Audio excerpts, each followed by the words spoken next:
ఇది మన ముఖ్యమంత్రి. మళ్ళా వాటిలో తెచ్చి ఆడ పోస్తా ఈడ పోస్తా. ఈయనకి అందుకే చెప్తా, రియల్ ఎస్టేట్ తప్ప ఏమి రాదు ఈయనకి. ఎక్స్టార్షను, రియల్ ఎస్టేటు, బస్ ఇది.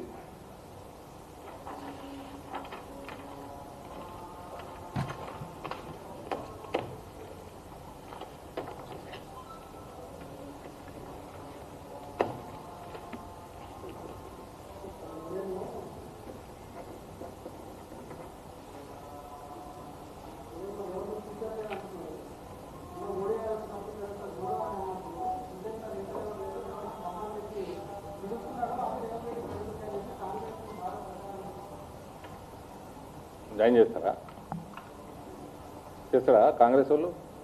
ఆయన ఎట్లా 4 పార్టీలు మారిండు ఇప్పటిదాకా. ఫస్ట్ టీఆర్ఎస్, తర్వాత టీడీపీ, తర్వాత కాంగ్రెస్, మధ్యలో కూడా ఇటు వేయించిండు. ఏబీవీపీ పొలిటికల్ పార్టీ కాదు, అది మార్కెటింగ్ ప్లానింగ్.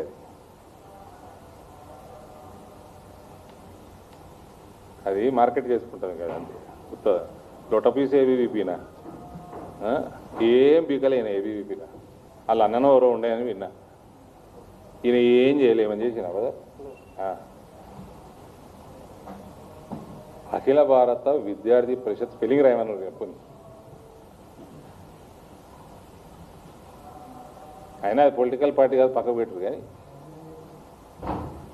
మధ్యలో ఆ కండవాళ్ళు ఈ కండవాళ్ళు ఏంది, అది ఇప్పుడు 2009లో ఇది ఉండే కదా, అన్నిటితోటి మహాకూటమి ఉండే కదా, ఆ కండవాళ్ళు కప్పుకొని కన్ఫ్యూజన్ ఉంటుంది జర.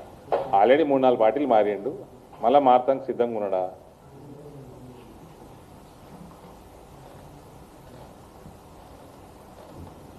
కాంగ్రెస్ వాళ్ళకి హైకమాండ్కి బుద్ధి ఉండాలి. మస్తు బీజేపీ అంటే ఇంత పెద్ద పార్టీ, పెద్ద సముద్రము. వస్తే వస్తాడు, కలుస్తాడు, కొడంగల్లో ఎమ్మెల్యే గెలుస్తామేమో.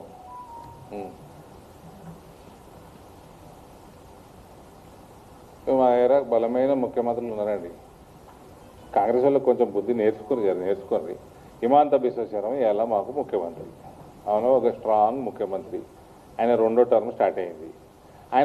ఆయన జాయిన్ అయినాక పార్టీకి అక్కడ మేలు జరిగింది, పార్టీ ఫస్ట్ టైం పవర్లోకి వచ్చింది. కానీ 5 ఏళ్ళు ఆయన డిప్యూటీ సీఎంగానో ఒకటి మంత్రిగానో పెట్టిర్రు, 5 years పెట్టిర్రు. ఈయనకి ఎందుకు షోకు తెలుగుదేశం పొందించి డైరెక్ట్ పెట్టేసిరు ముఖ్యమంత్రి? నేను తెలుగుదేశం పొందాలన్నా టీఆర్ఎస్ కూడా అన్నా?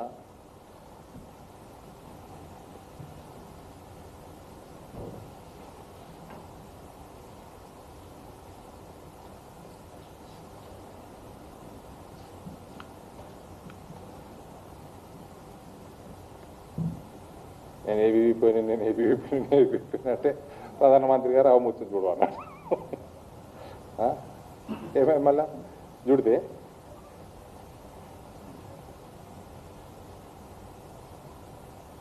చెప్పండి బ్రదర్. ఇంకా ఏము